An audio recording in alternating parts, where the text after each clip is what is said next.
name's Greg Slone. Thanks for checking out my YouTube page called DrumPOWER. I know it's been quite a while since I've made a video.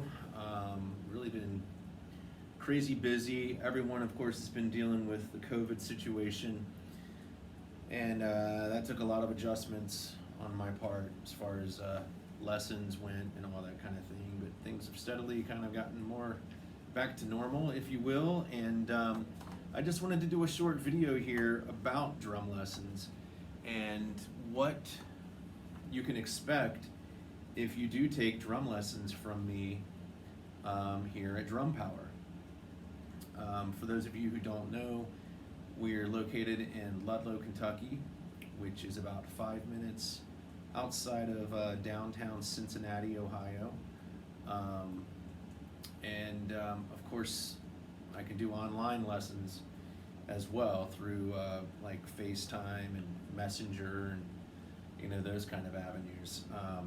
So really, I can teach anyone, anywhere in the country, anywhere in the world, really, if we can work out the schedules to make that possible. But anyway, what can you expect from lessons? And the short answer is, that depends. It's really depends on what your goals are and the time commitment you're willing to put into it to reach those goals.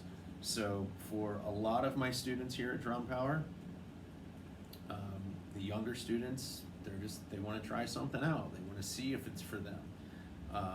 Then you have other students that maybe are older, but they know they just want to do this for a hobby. They just want to have fun with it. When they get home from a tough day at work, they want to be able to sit on their drum throne and play the drums and enjoy it and play with some music and have fun.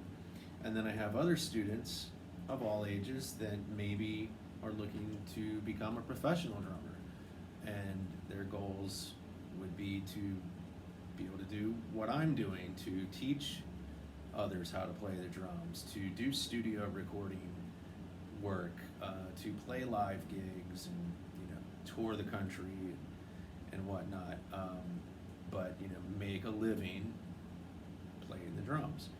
And I have all of those types of students, and I don't turn anybody away that's willing to do their best and see where they can take it.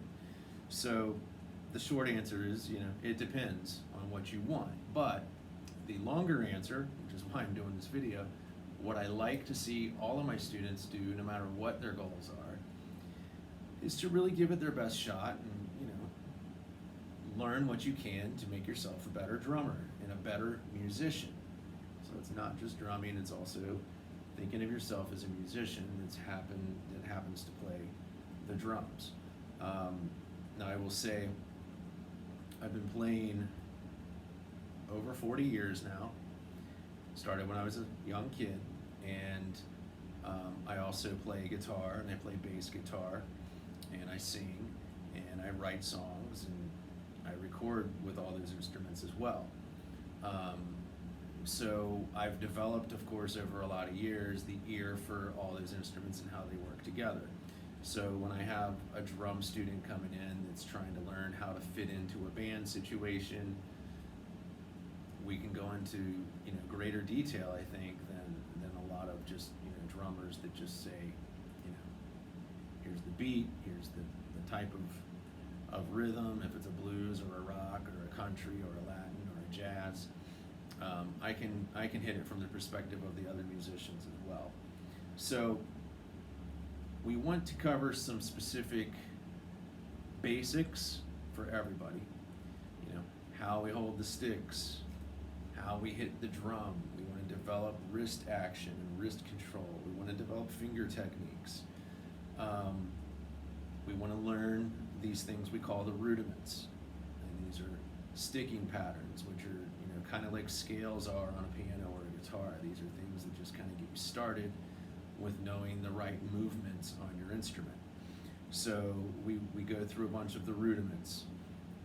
I also like for my students, no one has to master this, but I think it's important for everyone to learn at least an elementary level of reading music. Be able to read rhythm at the very least, and be able to read, things like quarter notes, eighth notes, 16th notes, 32nd notes, dotted notes, triplets, all these kinds of things, and try to learn it in a drum set environment. So be able to read a hi-hat part, a snare part, a bass drum part, tom parts in between, different cymbals in between. You'd be surprised once you start reading the stuff how easy it is to build from there. And the reason I like for people to learn reading is because it's just a faster way to learn. It's a faster way to get better, because if you see something on paper and you can transfer it into the mind and then get it out through the body, you start with simple beats and you work your way up to more difficult beats. It's a lot easier to learn those difficult beats because you're not just trying to pick it up by ear. You can actually see it on paper and you can see, oh, this hits at the same time this hits, but this is hidden in between that. And then I have to do another in between hit with my foot, and then my left hand and my right hand are hitting together on the next note. And it just makes it a lot easier, I think, to put things together, especially for, drummers that have been playing only a year or 2 years or even less. So I think learning to read music, at least to a certain level, is important, and I try to do that with all my students. And then a third thing that I like for all my students to do is, I think the most important thing for any musician is developing your ear. Learning how to play with music, learning how to find out what sounds good, what fits good, what's gonna work for you in any playing situation.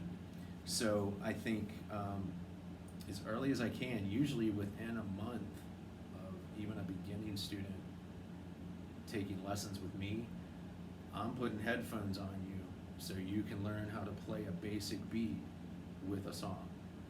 And once you understand a few things like time signatures, you understand some eighth notes and some quarter notes, if you can play a basic 4/4 beat, which that's the time signature, a basic time signature called 4/4, that's what we call common time. If you can play a basic beat with eighth notes on the hi-hat and some quarter note and snare drum patterns at the same time, you can literally make it sound good and play with thousands and thousands of songs, just as a basic underlying beat. And then from there, we will learn how to use the other toms and the floor toms and the other cymbals for what we like to call fills, or even to make more creative, more unique drum beats. So that's the three main things. The fundamentals, right? How we hold a stick, how we hit a drum, things like the rudiments, good technique with the wrists and things. Fundamentals, reading music, and then playing with music with our headphones, learning to play by ear. And then of course, as I stated earlier, I can play guitar and bass guitar. And with some of my students, when they get really advanced enough, because it's a lot harder to play with live musicians than it is to play with recorded musicians, I might play with you live. I might grab a guitar or a bass, and you're on the drums, and we might, try to play something together and see how that works for you, and let you feel the difference in that versus playing with recorded music. So it's all really, really, really important. But anyway, I hope that gives you a lot of insight into what we do, what I do here at DrumPOWER. I get messages all the time, sometimes several a day, of people wanting to know what we do here, how do we go about it. And so I just thought it was a good time, since I haven't made a video in a while, to make a video talking about that very thing. So anyway, if you want to get into drum lessons, look me up. We're in Ludlow, Kentucky, DrumPOWER. I have a page on Facebook, which is DrumPOWER NKY for Northern Kentucky. And of course, I have my YouTube channel, DrumPOWER. And if you want to text or call to see if you can get drum lessons, that phone number is 322-1941. And I look forward to hearing from you. You guys take care. Keep on rocking.